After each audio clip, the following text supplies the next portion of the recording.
السلام عليكم ورحمة الله وبركاته. صومالي وين ملك استود جوكتان وايدين سلامي ولا ليال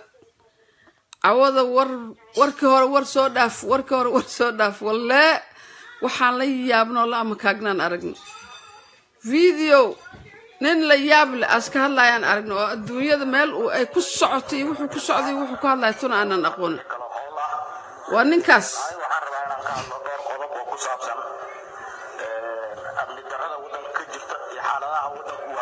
بل عقلك حاجة أسوي عقله وحاجة كويا عقل درده ويري وضن كدير تابل أسوي عقل أنتو كتير أسلا إلهيو أحمد عثمان دقرة ولا لا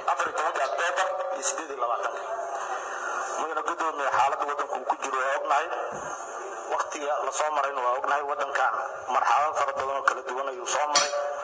ودن كان وحوق عليه نين كان ولا ليال سومالي ما أنت وحوق فرد إذا برلمانك ومحوها قبيل 4.5 محوها يلو فرد يا هديلا نين كان أنيجا ما بنا نرهبن أنا قبيلة إبلاي وحضر إنك شكين أنا وابنعها قبيل إنك شكين لكن baarlamaanka iyo dawladda waxaan ka xalsiinaynaa wiilkan aniga qabiilka aan ka dhasho ka soo jeeda baarlamaanku ku jira waliba 2 door iyo 3 door waxay tahay moogii uu ku soo noqday nin wanaagsan buu ahaa markii hore anaga aadan u jeclayn qabiilkeena si fiican nin waxa waaye muxuu ahaa marixaan ah oo xasan gaashireedle ah waxaana la yiri ninkan waa nin fiican oo xasan gaashireedle oo dhan matali kara nin wanaagsan aabihiin uu aan wanaag ku ogeyn buu ahaa sharaf leh درجة له قيمة له نوعها إلا أنك وحنا أوجينا هاستاس وحكاها محوها إيش دم الجديد وحبا قرن ما ينعبت بناك صوت جينا وحوي نين كان وحنكرها لجرينا وحنكرها لجرينا أنا مقع حسن قاشيل الكوه الله ماذا مقع الصوماليات ولبا وحنكرها لجرينا أحمد عثمان دقرها لها الله أنحرسته أبي سحوها نن آد وشرف بدن أو ربار ديرا anyway نين قلت كأو جيستي وحان آد وحان ما عرفتها محوها عن قاذن كرنا معها والسلام عليكم. عليكم السلام ورحمة الله وبركاته. مام عبدي يور ساتة النوض يعني لا ما أدي حالتك ور وفي عنا الحمد لله ساتة أوك سلامة يا مام عبدي وين بدن سلام الله عليك. ما إلا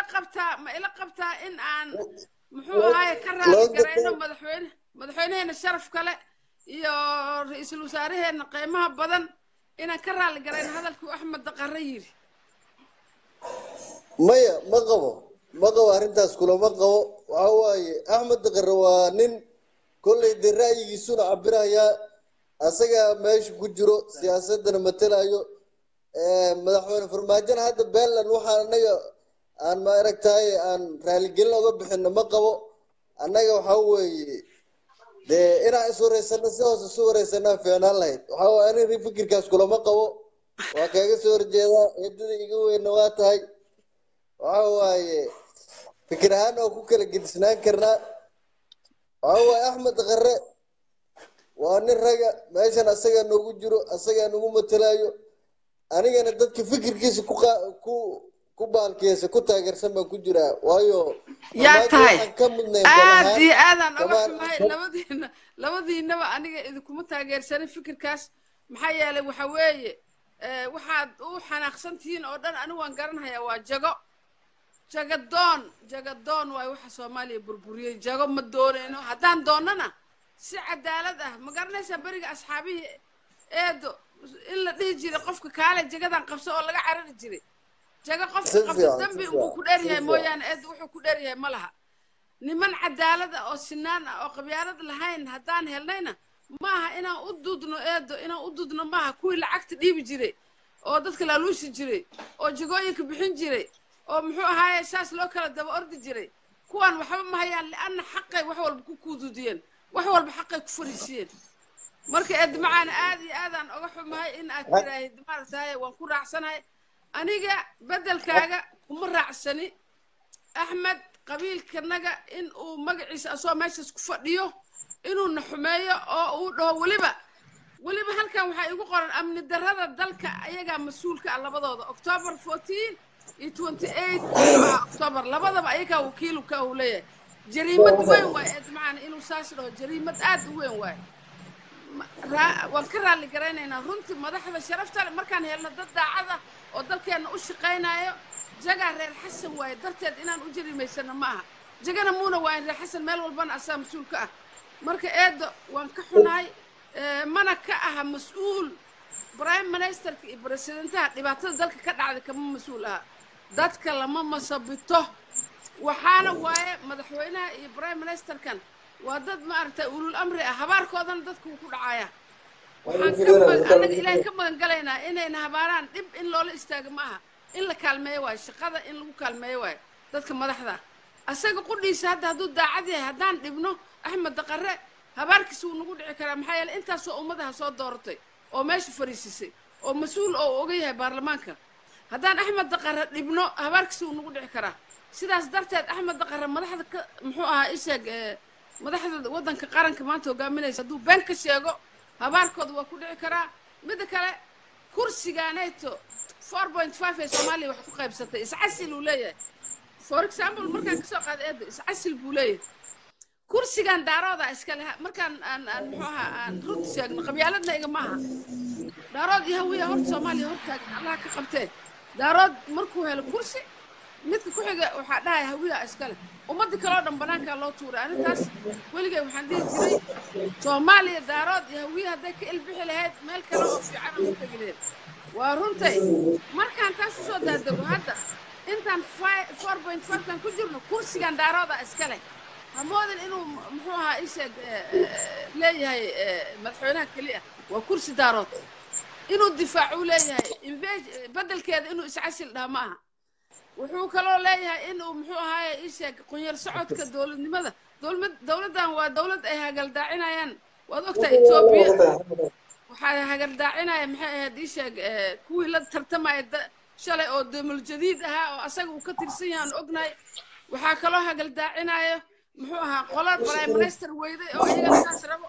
waxaa hagaldaacinaya oo kale kuwa guryaha haysto kuwa beeraha haysto kuwa balaayo dhan haysto kuwa ganacsi xoog leh oo bilaa canshuur u soo galo waad ogtihiin oo ganacsiga la keenay Soomaaliya daawo dhacday bariis dhacay wax wada jiro laga wada qaadayaa la keenay Soomaaliya waa laga faa'iideystaa marka shacabka miskiinka oo dhiig baxaayo dowladii u soo baxday oo u soo hana qaaday hadda maanta oo heer sare gaarsiin lahayd in afar nin oo jawaab ku waaweynadeen oo meesha ganacsi ka dhigtay ganacsi siyaasadda ganacsi ka dhigtay inaan ku halayna maaha ummad masaakiin ah sugayso haddii muxuu ahaa isheeg ay tahay sheekada afarta nin oo ganacsatada ah ka ganacsata baarlamaanka oo mar walba ku soo noqota muxuu ahaa isheeg aan u dayno oo maalin walba ay dowlad ridaan oo maalin walba ay dowlad ridaan shacabki meeshuu ku baabaayay macaan Soomaad garan sifiican shacabkana anaga waxaan rabnaa anaga shacabka haddaanahay Soomaaliyeed ha noolaadeen labada nin oo aad ay naceen kuwaas ha noolaadeen mana rabna jagana u doodi mayno waxa aan ka rabnaa mal horta si waxa siiyo waxa waaye jagada kaliya ma nimanka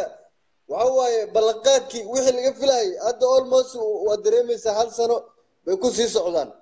waxa waaye wixii laga filayay waxaan ahayn jiljilaaci farmaajo kamaana filayn annaga inuu macnaheedu intuu meesha yimaado waxyaalo fara badan in la hagardaameynay waa la ogaa inay dowlado shisheeye hagardaameynayaan inay kuwa Soomaali ah hagardaameynayaan wixii dhan waa la ogaa laakiin odayga jilaac fara badan baa ka muuqdo waxa waaye wixii laga rabay iyo waxa uu yeesay wax u socdaan waxa waaye isma keenayso 4 sano oo fashilka Xasan Sheekh oo kale ku soo socota odayga marka garabkiisa Allah ha galo midaan kale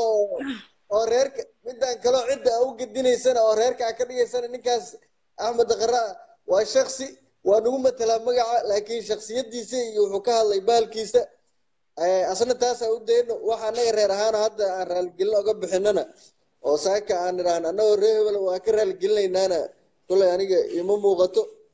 marka waxa way Ahmed Daqare hawshiisa wato ay wadana dadka adigana taageerada noo hay Ahmed Daqarena mucaaradka noo hayo labadiinna way taageerna ku mahadsantihiin ay dad kale soo galay waa maasanta waa sheegtay aad u maasanta Edmaan السلام عليكم ورحمة الله وبركاته ay السلام Edmaan السلام عليكم marka waxaan leeyahay muxuu ahaa ishaag aniga wiilka qof walba fikirkiisa waa ku gooni Axmed Daqarana fikirkiisa waa ku gooni laakiin nimankii mooshin bay raadin jireen mooshinka raadin jireen way ku guuldareysteen waan ka xumahay in annagana loo soo adeegsado erayadaas Axmed Daqare oo maanta yiri waxaan aad ugu bogaadinayaa Cabdullaahi ishaag muxuu ahaa goodax bare Cabdullaahi goodax bare noolow Cabdullaahi goodax bare iyo gabadhi muxuu ahaa isheeg iyadana maxay ahayd baarlamaanka ka matalaysay bay iyo bakool aad hadda nin xun adduunka waa la iska heli karaa nin xumaaday ninkaas ma xumeen Axmed Daqare nin ka wanaagsan ma jirin annaga wuxuu noo ahaa xidigu noo ahaa laakiin maanta halkaasuu down ku yiri aad muxuu ahaa isheeg uu qalbiga nooga jabiyey xilka laga qaaday uu ka hadlay taliyihii hore xilka qaadista taliyihii hore laga maxay taliyaha nabad sugidda xasan sheekh uu ka qaaday muxuu markaas u qaylin waay xasan sheekh ila saaxiibkiis waay waan ka xumaa xasan sheekh in muxuu ahaa isheeg uu xilka ka qaaday muxuu u dhihi waay berigaas hadda markuu ka qaaday farmaajo waa isaga qaylinaaye taliyaha booliska xasan sheekh wuu ka qaaday muxuu u qaylin waayay in Daqare berigaas waa laga qaaday muxuu u qaylin waayay hadda maxay tahay midda kale in uu ku eedeeyo nin ilaahay cimrigiisa soo dhameeyo meel intuu ka tagay meel kale tago lagu dilay eedaynta intaas la eg maxay tahay wareede qofka bini aadanka ilaa heerkaas lama gaarsiiyo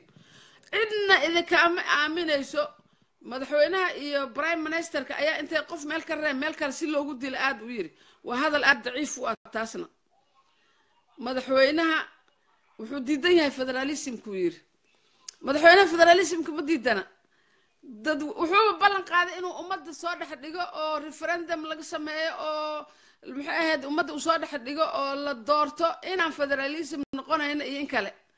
markaas asaga wuxuu ka raadinaa xoogaa Puntland iyo meelahan iyo gobolada iyo sheekada ka jirta ayuu ka faa'iideysanaa moogta markaasuu leeyahay federalismka ayuu diidan yahay madaxweynahan wax uu diidan yahay ma jirto hadduu madaxweynaha sida xasan sheekh oo kale UN ta asaga kasoo qudbayn lahaa oo muxuu ahayd nin kastoo yimaada asaga hor istaagi lahaa oo aniga laba qof oo shiri karta ma jirto aan aniga ogeyn u dhihi lahaa oo dhuusada idinku celin lahaa waad hadli lahaydeen waad qaylin lahaydeen laakiin hadda markii uu yiri prime ministerku waa fasaxan yahay meel alla meeshuu doonuu aadi karaa waa qaylinaysaan يعني ما ده كوما أمانة إنسان وما ده إنسان محوها مدح كوريسي أو محوها إيش برلمان هذا سيدان وكله برايم مينستر سيدان وكله شقدي سوف صح هذا مجرته وضيبوا إسكادية ماله فريستي وحول بعضو أذنك إذن سيداي محوها إيش هذا نفعل مهلاي دولة سعودة إيش أنت سو محوها محبس مجرته دولة أنت قبضتي دولة دان ما جرتو وحن إذا الله أنك شعب عن هاي قلبك هنجي جبينينا برلمانو قلبك هنجي جبين إن شاء الله أذيك النود دورتي محوها إيش محمد عبد الله ونكون فرح سنين وأكتين صوماليا هالمرأة يميل والفستكود دكتي هذا أنا وحاربتين وكوا برلمانك يكون معارض كهالشيء هيا دني نخاس كهاد مركز سويدين دني نخاس كه مركز سويدين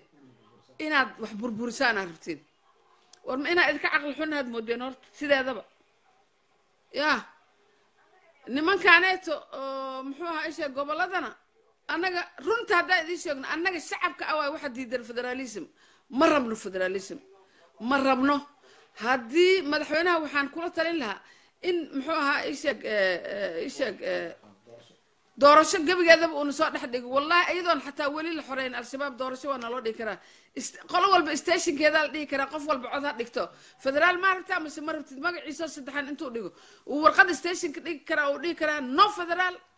ama waan rabnaa federaal ummad soomaaliyeed federaal ma rabto isku luqadaan nahay isku diinaan nahay isku mahadab baan nahay isku dadaan nahay maxaa federaal na dhex dhigay federaal dadaa isku qabiil ahayn isku diin ahayn isku qolo ahayn isku wax ahayn wax ay iska yaqaanaan iyo wax dhaqan oo muxuu dhex yaaltuna aan la arkin oo isku diima yaa loo kala federaaleeyaa annaga isku wixii waxa dhanba isku waxaanahay maxaana loo kala federaaleysan marka annaga haddii dowladda ay sugaysa inta muxuu ahaa nimankan sharwadayaalka waddanka laga xoreynayo oo ka bacdi annaga hanala soo dhex dhigo ma federaalism ma rabtiin mase ma rabtiin markaas abaalkooda annagaa ka shaqaysiinayna nimanka maanta federalism oo ma puntland iyo somaliland soomaaliya dhan ay afka uga dacaynaanaysaa dacayaa nagu xiran miya puntland aa rabta federalismka somaliland aa rabta federalism somaliland banaankayba naga martayba inkastoo iyada ay rabto inay soo noqoto ma puntland aa u dacaynaynayna marka anaga puntland federalism rabto ايش كلام هذا سومالي بوتلان وما دعينانيسو هانا سو راعدو اما يانا سو راعين سومالي ومد سومالي ون واي ون الله واحد ايه سومالي مد واي nimanka gobolka mudug kala gooyo gaalkacyo haaf ka kala dhiga waa Puntland dad sharaf leh oo qiimo badan waayeen reer Puntland oo dawladnimada ogol laakiin maba la weydiinin federaal ma rabtiin mas'ala martii shacabka lama dhihin kolba afar nin oo jeebweyn ah waxay leedahay anaga federaal aan ku soconaynaa iyo faataa dhug ma rabno federaal runta marka laga hadlayo Soomaaliya waa mid marka hadalkayga waxaan ku soo gabagabeynayaa waxaan kusoo gabagabeynayaa in aan maanta ka xumaanay erayadii ka soo baxay Axmed Cusmaan Daqare aan u mahad celinayno Cabdullaahi Goodax Barre iyo gabadha kale magaceed ma aqaanay gabadha kale oo iyadana bay ibkool ka socotay oo baarlamaanka ku jirtay ka soo gashay baarlamaanka dhammaan baarlamaankana waa ka raali garaynaynaa baarlamaankeena waan jecelnahay waa nimankii soo doortay noo soo doortay muxuu ahaa isheeg maxaa Cabdullaahi Farmaajo nimanka noo soo doortay waay gabdhahooda iyo raggoodaba waan u mahad celinaynaa baarlamaanka sharaf baad leedihiin qaymaad leedihiin darajaad leedihiin shanta nin oo uu ka dambeeya ninka la dhaho Gabre tobaneeyo ma aqaan iyo 30 waxay yihiin oo uu gabar ka dambeeyo ama carabtaas xoogaa ka soo laaluusto qaraabkii uu adeer sheegayay muxuu ahaa adeer xaf uu ka sheekeynaya waan soo yar qaraabanaynaadaas ka shaqeeya haddaan la dhagaysanin intiina kale waan idin mahad celinayaa waan idin bogaadinaynaa baarlamaan sharaf laha tihiin qaran baad tihiin muxuu ahaa waa idin wada salaama kulligiin madaxdana muxuu ahaa la dhibahayo oo kolba meel loo soo istaagayo oo kolba nin galmudug inta laga soo qabto dowladda Itoobiya loo dhibayo kolba meel loo soo istaagayna waan raali garaynaynaa dhibkaas qodaxyahaasna insha Allah taala ummad Soomaaliyeed way ka gudbi doontaa qodaxyahaas baarlamaanka uu dhigayo qaarka xunxun oo baarlamaanka ay dhigayaan waa laga gudbi doonaa siyaasiyiinta damcaraadiska iyo jagaraadiska iyo dana kale samayska ana waa laga gudbi doonaa president gobolna waa ka gudbi doonaayo insha Allah markaan balaayadan iska xoreyno regional maxaa la dhahaa isheeg waxay kusoo baxayaan gobolo maxaa la dhahaa maamul goboleed ay kusoo maamul goboleed mehe gudoomiye gobol ha gudoomiye barasaabiya kusoo wada noqonayaan kulligood barasaab ballan ilaahay waxaa ah inaad barasaab ma ahe madaxweyne dambe aan madaxweynaha Soomaaliya waa mid madaxweyne dambe lama maqlaayo federaalna dambe lama maqlaayo insha Allah biidin ilaahi alkariim niyadiina hajabina aaway nimankii la dhihi jiray prime ministerkii presidentii banaanka soo dhig shacabku idin jecel yihiin furcadi iyo adeeg iyo la soo baxa muxuu ahaa amar culus la soo baxa nimankan idin buuqsanayo xukunka waxba yeena shacabka qalbiga ka jabin oo ina dhihin muxuu ahaa nimanka iyaga aamusana maxaa dhahay Soomaaliya ha noolaad Soomaaliya ha israaca Soomaaliya ha midowdo xuma wadaha ha dhaco saqajaanka ha dhaco jagadoonka ha dhaco iimaan laawaha ha dhaco gumaysi u shaqeeyaha ha dhacaano rag iyo dumar waxay yihiinba balaay baaso dhan ha dhacdo shacabka ilaahay idankiisa say rabaan Allah ka dhigo shacabka iyo madaxda xalaasha ah siday rabaan Allah ka dhigo biidin Allah taala faatixada mara waana idin salaam Soomaaliyeey waana kaasa dadkii dhagahooda maanta ay ku dhacday xumihii yarka ah ninka walaalkeena uu ka sheekeynayna ha laga raalli ahaado ka raalli ahaado 100% waana laga aargooyo cabdullaahi goodax baraaba ka aargooyaba iyo